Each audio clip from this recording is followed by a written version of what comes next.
¿Y si todo lo que creías sobre el jardín del Edén estuviera incompleto? ¿Y si la serpiente no fue Satanás? ¿Te atreverías a mirar más allá de la versión que te contaron en la escuela dominical? Desde pequeños, nos enseñaron que la serpiente del Edén era el diablo en forma animal, que su única intención era arrastrar a la humanidad hacia el pecado. Pero, ¿y si esa no fuera toda la verdad? ¿Qué pasaría si las Escrituras revelaran un significado más profundo, más misterioso y más inquietante? Porque entre las hojas del Génesis se esconde una figura que no encaja del todo. Una criatura astuta, sí, pero no explícitamente identificada como Satanás. Una voz seductora que no solo tienta, sino que enseña, promete y hasta parece abrir los ojos del ser humano. ¿Quién era realmente esta serpiente? Hoy te invito a emprender un viaje hacia lo desconocido. Uno que nos llevará desde las palabras hebreas originales hasta textos antiguos olvidados, desde el Edén hasta el Apocalipsis. Y tal vez, al final, descubriremos que lo más peligroso no era la serpiente. Si estás listo para descubrir la verdad oculta tras el jardín del Edén, escribe en los comentarios el número simbólico 999. Ese será nuestro pacto de búsqueda, nuestro símbolo de que no nos conformamos con respuestas simples. Dale like si este misterio ya despertó tu curiosidad. Suscríbete para no perderte el resto de este viaje bíblico profundo. Y activa la campanita. En el principio, todo era armonía. La tierra era virgen, recién formada por la palabra del Creador. Y en medio de ese mundo perfecto, Dios plantó un jardín. No uno cualquiera, sino el Edén. Un paraíso donde la belleza florecía sin límite, donde los ríos corrían como venas de vida, y donde el ser humano caminaba con Dios, sin vergüenza, sin muerte, sin miedo. Allí, entre árboles frondosos y frutos en abundancia, Dios colocó al hombre, Adán, formado del polvo, y a la mujer, Eva, sacada de su costado. Eran uno, eran puros, eran la corona de la creación. Pero también, en medio de ese jardín, Dios plantó dos árboles especiales: el árbol de la vida y el árbol del conocimiento del bien y del mal. Y entonces vino la advertencia: una sola ley, una única prohibición. Pero del árbol del conocimiento del bien y del mal no comerás, porque el día que de él comas, ciertamente morirás. Hasta aquí, todo parece claro. Una prueba, una elección, una promesa de vida o una amenaza de muerte. Pero en el capítulo 3, la paz se quiebra. Entra una nueva figura, una criatura que no había sido mencionada antes. Una presencia sutil, distinta a todo lo creado. Pero la serpiente era astuta, más que todos los animales del campo que Jehová Dios había hecho. Génesis 3:1.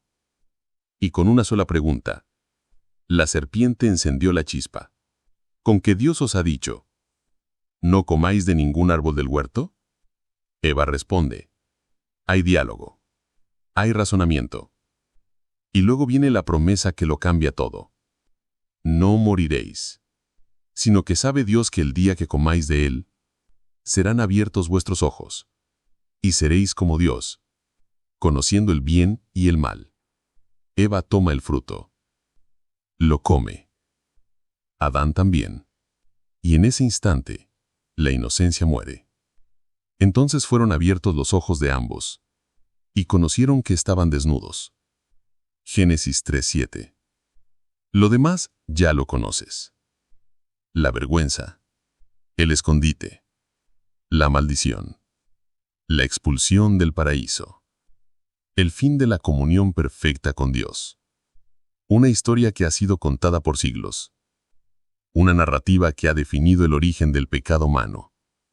Pero, ¿realmente entendemos lo que pasó en ese jardín? ¿Sabemos quién era verdaderamente la serpiente? ¿O hemos asumido respuestas sin cuestionarlas? Hemos escuchado esta historia miles de veces. Y, casi sin pensarlo, damos por hecho que la serpiente era Satanás. Pero aquí es donde el misterio comienza. ¿Sabías que el texto de Génesis nunca dice explícitamente que la serpiente sea el diablo? Vuelve a leerlo. No hay una sola palabra que lo afirme. Solo dice, la serpiente era astuta más que todos los animales del campo que Jehová Dios había hecho. No dice que era un ángel caído, no dice que estaba poseída, no menciona a Satanás por nombre. ¿Cómo entonces llegamos a esa conclusión? ¿Fue una tradición posterior la que unió estos dos personajes? ¿Fue una interpretación simbólica que con el tiempo se volvió doctrina incuestionable? ¿O acaso hay algo más profundo que aún no hemos visto? Observa esto. La serpiente no maldice a Dios, ni se muestra como enemiga directa de él. Tampoco obliga ni coacciona a Eva. Solo hace preguntas, solo habla. Y lo más desconcertante es que lo que la serpiente dice parece cumplirse. Serán abiertos vuestros ojos. Y el texto dice, entonces fueron abiertos los ojos de ambos. Seréis como Dios conociendo el bien y el mal. Y luego Dios mismo declara, el hombre ha venido a ser como uno de nosotros, conociendo el bien y el mal. Génesis 3:22. ¿Te das cuenta? La serpiente no mintió completamente. Sus palabras se cumplieron, parcialmente, pero su consecuencia fue devastadora. Entonces, ¿cómo puede ser esto? ¿Acaso Satanás dijo la verdad? ¿O estamos frente a una figura más compleja que el típico villano del relato? Y aquí, otra inquietud crucial. ¿Por qué Dios crea una criatura tan astuta y permite que habite el mismo lugar que el hombre inocente? ¿Fue un accidente? ¿Un descuido divino? ¿O un diseño con un propósito oculto? Además, la serpiente era más astuta que todos los animales del campo que Jehová Dios había hecho. La palabra usada en hebreo aquí es arum, que significa prudente, sagaz, astuto. Una palabra que también se usa en los proverbios para describir a los sabios. ¿Estamos seguros de que esta serpiente era simplemente malvada? ¿Y si representaba algo más como el conocimiento, la conciencia, la libre voluntad? Por último, recuerda esto. En toda la narrativa, Adán y Eva jamás parecen asombrarse de que un animal les hable. ¿Era esto común o no era una serpiente literal? Este no es solo un relato moralista, es un misterio, uno que ha estado ahí desde el principio, y si lo abrimos con cuidado, podríamos descubrir que el jardín del Edén fue más que una historia sobre desobediencia. Fue un campo de batalla espiritual entre la inocencia, el conocimiento y la verdad oculta. Subsección 1. ¿Realmente era Satanás? Una mirada textual y teológica. Comencemos desde la raíz. La Biblia nunca llama explícitamente Satanás a la serpiente en el libro de Génesis. De hecho, el término Satanás ni siquiera aparece en Génesis. La primera mención directa de Satanás como nombre aparece siglos después, en el libro de Job. Un día vinieron los hijos de Dios a presentarse delante de Jehová, y entre ellos vino también Satanás. Job 1:6. Y aún aquí, en hebreo no es un nombre propio, sino un título. Ha-Satán, el adversario, el acusador. Entonces, volvamos a la serpiente. En el texto hebreo original, Génesis 3:1 utiliza el término Naash, que significa literalmente serpiente, pero esta palabra también puede implicar encantamiento, susurro o adivinación, una connotación mucho más compleja que un simple animal. Y aquí es donde las cosas se vuelven fascinantes. Muchos estudiosos han notado que la figura del Naash no parece comportarse como una bestia. Habla, razona, desafía ofrece un argumento casi filosófico, y en ningún momento muestra una intención caótica, demoníaca o explícitamente maliciosa. Es más, parece ofrecer conocimiento. Esto nos lleva a un punto delicado pero necesario. ¿Y si la serpiente no era Satanás, sino una manifestación simbólica del libre albedrío, o incluso un instrumento en manos de Dios para permitir la caída y dar paso a la redención? Antes de rechazar esta idea, escuchemos las palabras del propio Señor. He aquí, el hombre ha venido a ser como uno de nosotros, conociendo el bien y el mal. Génesis 3:22. Dios mismo confirma que el hombre alcanzó un nuevo nivel de conciencia. Entonces, ¿cómo explicar que algo malo trajo una verdad que el mismo Dios reconoce? Aquí es donde entra la idea del mal necesario, un concepto que ha sido explorado por teólogos como San Agustín y Orígenes. Agustín propuso que incluso el mal es usado por Dios como herramienta para un bien mayor, y Orígenes llegó a afirmar que la caída no fue un error, sino una etapa necesaria del alma humana que debía aprender a levantarse y regresar a Dios con conciencia, no con inocencia ciega. ¿Es posible entonces que la serpiente haya sido permitida o incluso enviada no como castigo, sino como catalizador del plan eterno? Subsección 2. Paralelos bíblicos ocultos, la serpiente, el querubín y el conocimiento prohibido. Para comprender quién era realmente esta serpiente, debemos mirar más allá del Edén. En Ezequiel 28 encontramos una profecía dirigida al rey de Tiro, pero la descripción es demasiado extraña, demasiado exaltada, para referirse solo a un rey humano. Tú eras el sello de la perfección, lleno de sabiduría y acabado de hermosura. En Edén, en el huerto de Dios estuviste.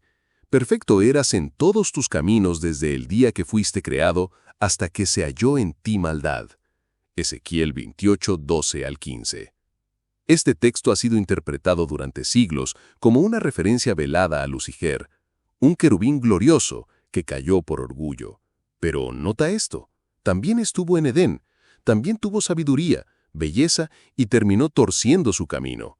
¿Podría esta figura ser la misma que inspiró o se manifestó como la serpiente? ¿Fue el Nahash una representación simbólica de este querubín caído? O tal vez, la serpiente no fue Lucifer, sino otro ser espiritual, tal vez incluso un ángel de luz disfrazado de sabiduría. Recuerda lo que dice Pablo. Y no es maravilla, porque el mismo Satanás se disfraza como ángel de luz. 2 Corintios 11:14. Y si lo que Eva vio no fue una serpiente literal, sino una manifestación seductora, brillante, con la apariencia de algo bueno pero con intenciones torcidas. Subsección 3. El libro de Enoc y los vigilantes, otra serpiente en la historia.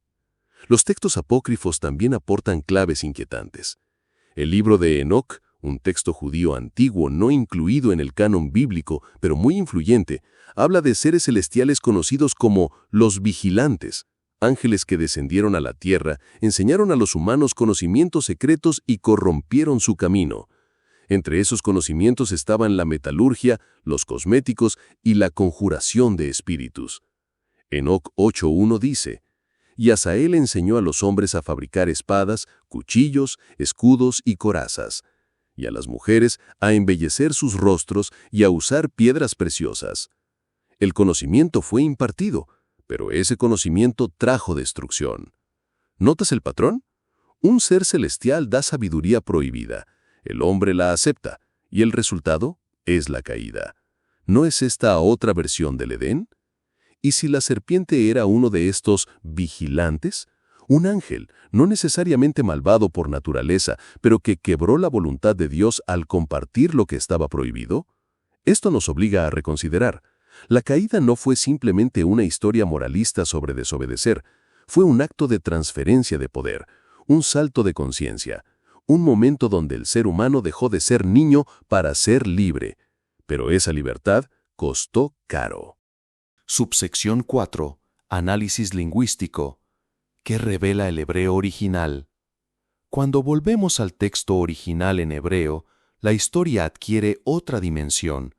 Como vimos antes, la palabra usada para serpiente en Génesis 3:1 es Najas, que literalmente significa serpiente, pero también se relaciona con hechicería o adivinación. En hebreo hay un juego sutil de palabras entre arum, que significa astuto o prudente, y arumim, que significa desnudos. Esto no es una coincidencia textual. La serpiente es descrita como más astuta que todos los animales, arum, y tras el pecado, Adán y Eva descubren que están desnudos, arumim. ¿Está el texto sugiriendo una conexión entre la astucia y la exposición, entre el conocimiento y la desnudez? Quizás lo que perdieron no fue ropa, sino inocencia, y lo que ganaron no fue maldad, sino conciencia. La serpiente entonces no introdujo el pecado per se, sino que reveló la diferencia entre el bien y el mal, y con ello, el peso de la responsabilidad. Ahora, detengámonos en otra palabra clave. Morirás. Dios dijo, el día que de él comas, ciertamente morirás. Génesis 2:17. Pero en hebreo dice, mot tamut, literalmente, muerte morirás. Una forma intensificada, que puede implicar una muerte segura, pero no necesariamente inmediata. Y como sabemos, Adán y Eva no mueren físicamente ese día, mueren espiritualmente. Pierden la comunión con Dios, nacen al exilio. Y si la serpiente sabía esto, y si su verdad parcial no fue una mentira total, sino una manipulación peligrosa de una realidad espiritual. Subsección 5. Tipología y conexión con Cristo. El Edén como prólogo de la redención. Aquí es donde todo se une. Según la teología bíblica, el Antiguo Testamento está lleno de tipos y sombras, figuras que apuntan hacia una realidad mayor revelada en el Nuevo Testamento. Adán es llamado el primer hombre, pero Pablo llama a Cristo el postrer Adán. Así también está escrito, fue hecho el primer hombre Adán, alma viviente, el postrer Adán, espíritu vivificante. Primera de Corintios 15:45. Adán cae en un jardín. Jesús ora y se somete en un jardín, Getsemaní. Adán se esconde tras el árbol, Jesús es clavado en uno. Eva es engañada por una criatura astuta. María recibe la verdad del ángel con obediencia. ¿Ves el patrón? La caída en el Edén fue el prólogo de una historia de redención. Y ahora, la serpiente, ¿podría representar más que un villano? Tal vez no fue simplemente el enemigo, sino la puerta a la necesidad de un Salvador. Porque sin caída no hay redención. Sin conocimiento del mal, no hay búsqueda del bien. Sin exilio, no hay anhelo de regreso al hogar. Subsección 6. Aplicación moderna, el conocimiento, la tentación y la verdad en nuestro tiempo. Hoy como ayer, la voz de la serpiente sigue susurrando. ¿En verdad Dios dijo? Cuestionamos, desafiamos. Queremos el fruto antes que la obediencia. Preferimos sabiduría sin límites, antes que comunión con límites santos. La serpiente moderna se disfraza de ideologías, de espiritualidades sin cruz, de verdades a medias. Nos promete ser como dioses, pero omite el costo. Vivimos en un mundo donde el conocimiento abunda, pero la sabiduría escasea, donde los ojos están abiertos, pero los corazones cerrados. Y si lo que aprendimos de la serpiente no fue el mal, sino el orgullo de creer que no necesitamos a Dios, la historia del Edén no terminó con la expulsión. Sigue escribiéndose en cada elección, en cada vez que decidimos si escuchamos a Dios o a la voz disfrazada de verdad. Ahora que hemos abierto el velo, que hemos desenterrado las capas del relato del Edén, podemos hacer la pregunta más importante de todas. ¿Qué quiso revelarnos Dios realmente en esta historia? No se trata solo de un jardín, un fruto o una serpiente. Tampoco es únicamente una advertencia moral sobre la desobediencia. Es mucho más profundo.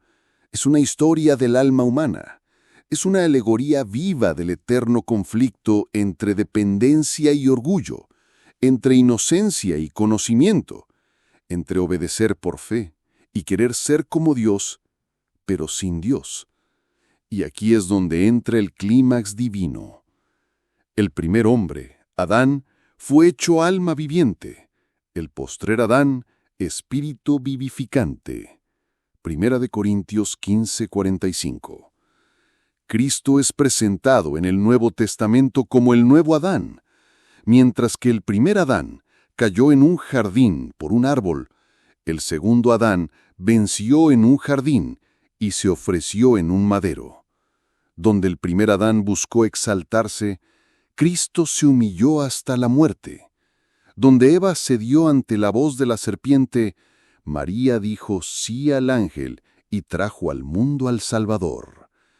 Y lo más profundo, donde la serpiente trajo muerte disfrazada de conocimiento, Cristo trajo vida envuelta en misterio, porque Dios, en su soberanía, usó incluso la caída como parte del plan para redimirnos. Dios encerró a todos en desobediencia para tener misericordia de todos. Romanos 11:32. Y si la serpiente no fue simplemente un enemigo, sino un instrumento en el drama divino, y si la caída fue el telón de fondo necesario para que la gracia brillara con más fuerza, sin Edén no hay cruz, sin serpiente no hay redención, sin caída no hay levantamiento. Cristo vino a restaurar lo que se perdió allí, no solo el paraíso, sino la comunión, no solo la inocencia, sino una relación nacida de redención, no de ignorancia. Y aún más, el árbol que en Edén trajo la muerte fue redimido por el árbol de la cruz, donde la muerte fue derrotada por la obediencia perfecta del Hijo de Dios. El velo se rompió.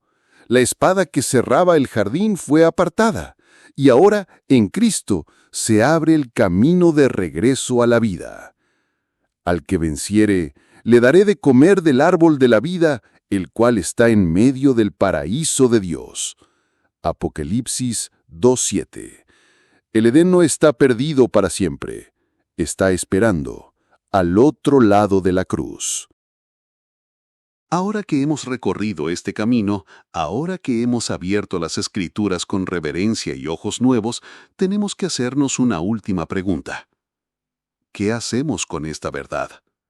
Ya no podemos volver al relato del Edén con la misma mirada infantil. Ahora sabemos que hay un misterio escondido entre líneas, que la serpiente pudo no haber sido solo Satanás, sino un símbolo, un agente, una sombra dentro del plan perfecto de Dios para revelarnos algo mucho más profundo. Que incluso cuando caímos, incluso cuando desobedecimos, incluso cuando fuimos engañados, Dios ya tenía preparado un camino de regreso. No somos meramente víctimas de una antigua tragedia.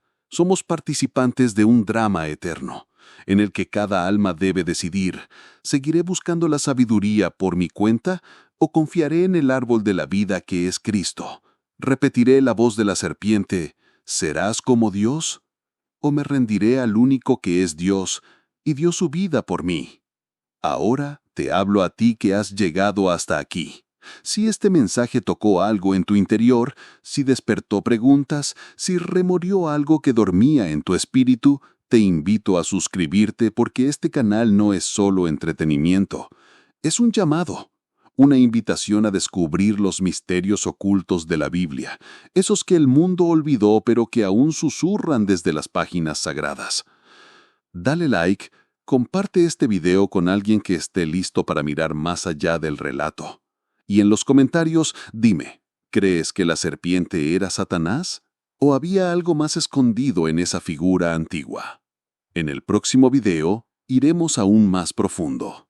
¿Qué hay más allá del jardín del Edén? ¿Qué ocurrió con el árbol de la vida?